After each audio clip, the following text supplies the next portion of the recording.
Live now on the Sky News Election Channel.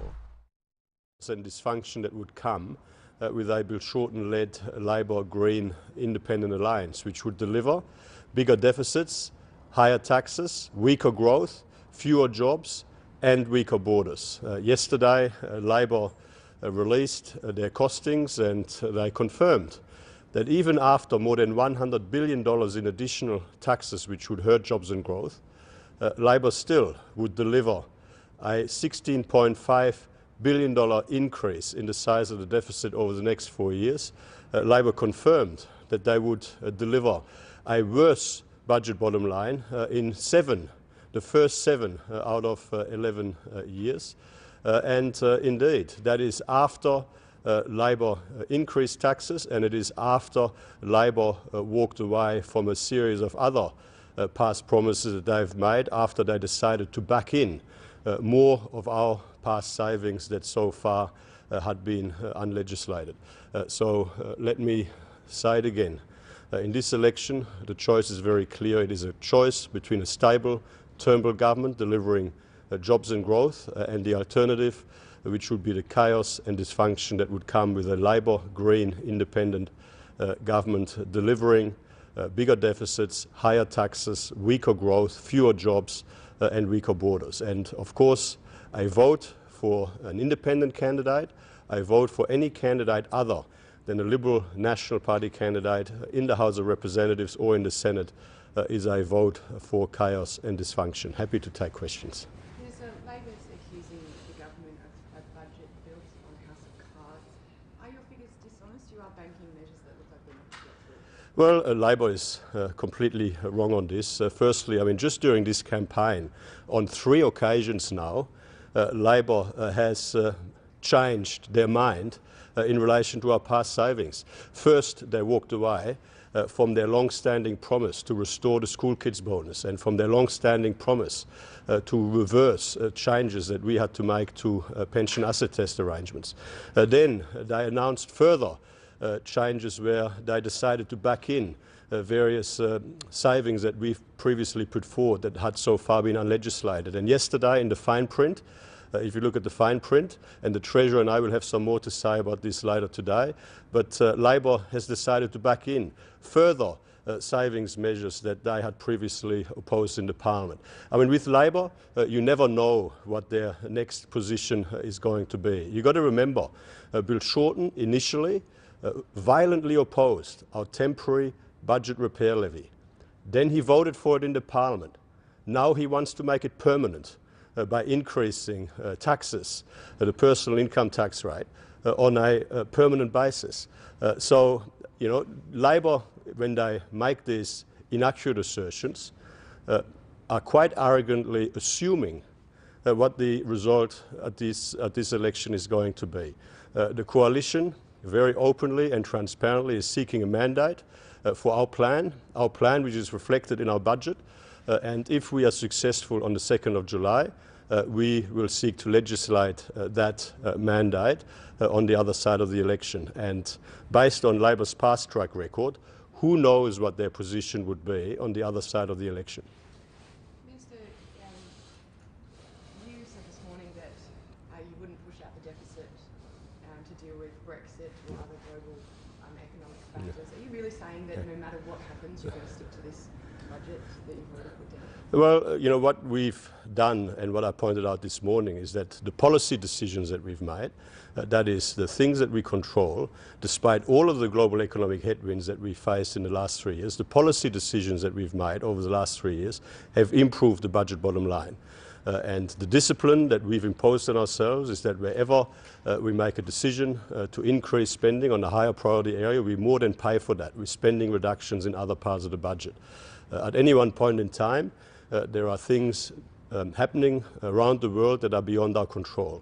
But when you ask a question on what we would do, the things that we would do, which means the policy decisions that we are making, the discipline that we impose on ourselves, that wherever we make a policy decision that has a negative impact on the budget bottom line, we more than offset that with a policy decision that improves the budget bottom line, and that is a discipline that we are absolutely committed to.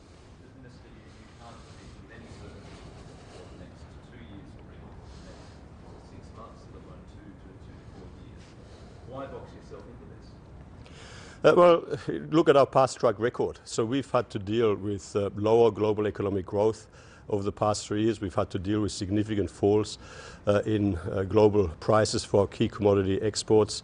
And of course, that has had consequences. And the focus of the government through our plan for jobs and growth has been on making sure, and will continue to be, should we be successful on the 2nd of July, on making sure that the Australian economy is as resilient as possible to deal with any global economic headwinds and in the strongest possible position to take advantage of any opportunities coming our way.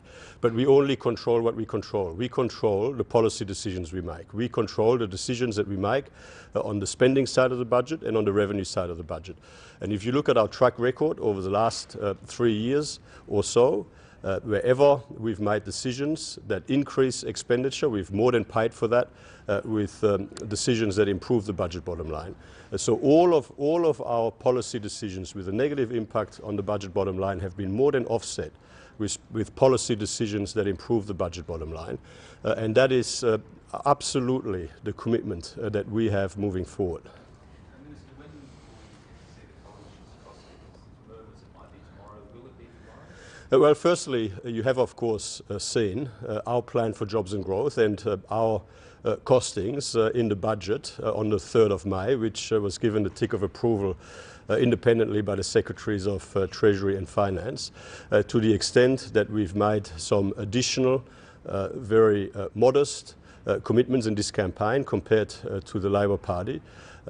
Yes, there will be a reconciled list of the cost of those measures and the savings that we are proposing to pay for them, very soon this week, sometime very soon this week. But will it all happen? Will it all happen within the envelope that was announced previously? Is it all built into that contingency with the budget, or will there be a change in the budget bottom line? Unlike the Labor Party, which has promised to deliver bigger deficits, which would threaten our AAA credit rating and as such hurt growth and cost jobs, unlike the Labor Party, which has already promised to deliver more than $100 billion in additional taxes, which would hurt investment, hurt growth and cost jobs, the commitment that the coalition can give very clearly is that whatever additional commitments that we have made in this campaign will be more than paid for with spending reductions in other parts of the budget, and all of that will be revealed very soon. So you're saying there'll be an additional, say, around $2 billion or so, additional savings that will be unveiled by the next day? Well, the numbers will be revealed when the Treasurer and I release the numbers, but what I can say very clearly, and that is just another example of the very clear contrast between the Liberal National Party coalition and the Labor Party. The Labor Party yesterday admitted that they would deliver $16.5 billion in bigger deficits after they would impose more than $100 billion in additional taxes on the Australian economy over the medium term, something that would hurt the economy and cost jobs. The coalition will pay for all of our commitments in this campaign, more than pay for all of our commitments in this campaign, with spending reductions in other parts of the budget, and the detail will be released very soon. So, Minister, in the face of a global recession, and in the case where a stimulus package may be used, would you be saying that you would pay for that by finding savings elsewhere? Well, firstly, the Australian economy is an open trading economy. So what happens in the rest of the world matters to us. And of course, that is why the Australian government over the last 3 years has been implementing our plan for jobs and growth. And the next instalment of our National Economic Plan for Jobs and Growth is what we're putting forward at this election. So that plan is designed to ensure that Australia is in the best possible position to deal with whatever challenges come our way that are beyond our control, whatever challenges come our way out of the global economy. The plan that is in our budget is based on the best available information in terms of the economic parameters, and all of the decisions and all of the commitments and the policy decisions that are reflected in our budget are designed to ensure that we are in the best possible position, in the most resilient possible position to deal with challenges, and in the strongest possible position to take advantage of opportunities coming our way. That is the plan that we are taking to this election, and that is the plan that we would implement on the other side of the election if we are successful on the 2nd of July. Sure, but that's a static position. We're talking stimulus spending. Well, you know, you might have a view on what you would do if you were in this position. The government has put forward our plan. Our plan is designed to deal with whatever challenges come our way, as we have done over the last 3 years. If you look at our track record over the last 3 years, the net effect of our policy decisions, the net effect of our policy decisions on the budget bottom line is an improvement. Of course, you know, what we've reflected in the budget is our plan to put Australia on the strongest possible foundation for the future, in the most resilient position possible to deal with any external headwinds, whatever they might be, and in the best possible position to take advantage of the opportunities, in particular, that are in front of us here in the Asia Pacific. That is why we are pursuing export trade deals, to give our exporting businesses the best possible opportunity to sell our products and services into key markets around the world. That is why we're pursuing an ambitious innovation agenda to boost investment in startups. That is why we're pursuing our defense industry plan to leverage and to provide support for local high-end manufacturing and shipbuilding. And that is why we're pursuing a more competitive business tax rate to boost investment, to boost productivity, to strengthen growth, create more jobs, and over time increase real wages. And that is why we have made sure that all of our funding commitments in health, education, infrastructure are all guaranteed within our budget, all paid for within our budget. And that is, after all of those commitments, we remain on a credible path back to surplus. Minister, you said this morning that you weren't going to paraphrase, but you weren't going to celebrate prematurely when faced with the news poll results and then we can take anything around it. Does that mean that you believe, as many commentators still do, that there could be enormous volatility in the election, that it could shift over the last week even? Well, this is a federal election, and federal elections are always very close. It is true, we're not taking anything for granted. We will work very hard until 6 p.m. on the 2nd of July to earn the trust of the Australian people, to earn the trust of a majority of Australians in a majority of seats. You know, every single vote matters in this election, and our message to the Australian people is that if you want to see a continuation of stable government, a continuation of a stable government implementing our plan for jobs and growth as we deal with you know, the uncertainties around the world, then support the Turnbull government, support your Liberal National Party candidates in the House of Representatives and in the Senate, because the alternative, a Bill Shorten-led Labor Green independent government, would deliver chaos and dysfunction, would deliver bigger deficits by their own admission, would deliver higher taxes by their own admission, which would hurt investment, which would hurt growth, which would cost jobs.